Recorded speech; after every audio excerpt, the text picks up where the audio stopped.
My next guest says special counsel Mueller is again dishonestly insinuating Russian misconduct to smear President Trump.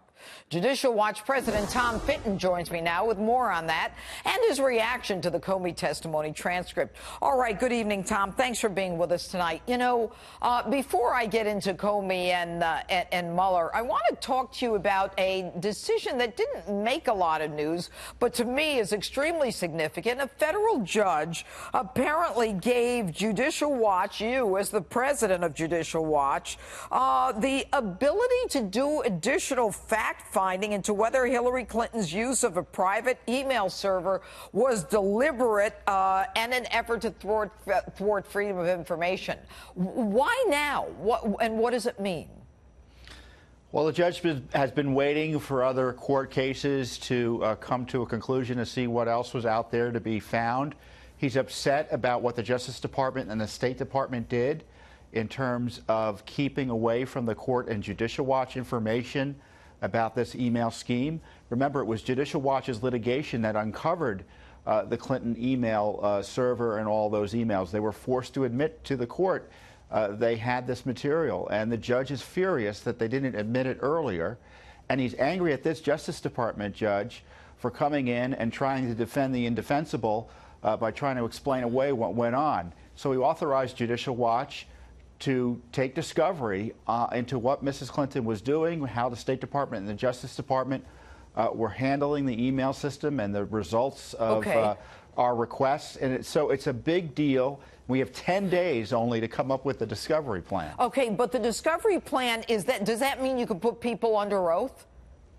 Yeah, it would mean we would take testimony of witnesses and gather documents and the sort of other evidence gathering lawyers engage in as they're trying to comply here with a court order. We have a court mandate to do this. Okay. Now, the interesting thing is, you know, I had Congressman Issa and Congressman Jordan on, and I wasn't too happy with the fact that all this stuff is happening now, just a couple of weeks before the Democrats take over. We had all three House, the Senate, and the White House, and very little was done. But Congressman Issa took solace in the fact that by bringing this stuff out, and you are the tip of the spear as it relates to identifying information that even Congress can't get, that is in itself somewhat satisfactory in terms of getting some semblance of justice. But in the end, will Hillary Clinton, you believe, ever be made accountable for all of the not just injustices, but all of her dalliances from the law?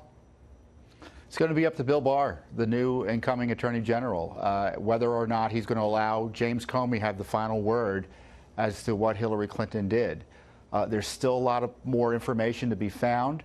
Remember, she not only violated the laws against the mishandling of classified information, but she took government documents, she destroyed them. Yeah, there's all sorts of concerns about her truthfulness. She deleted 30,000 emails. I mean, I'm sorry, go ahead. Yeah, and the truthfulness of her testimony.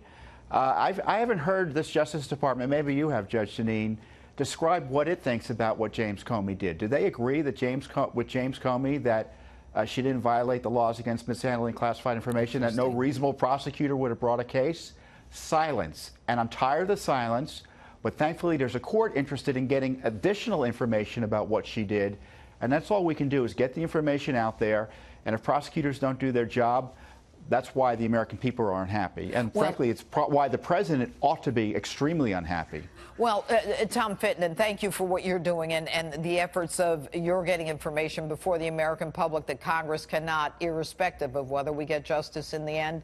I think that, sunlight is the best disinfectant. Tom Fitton, thanks for being with us.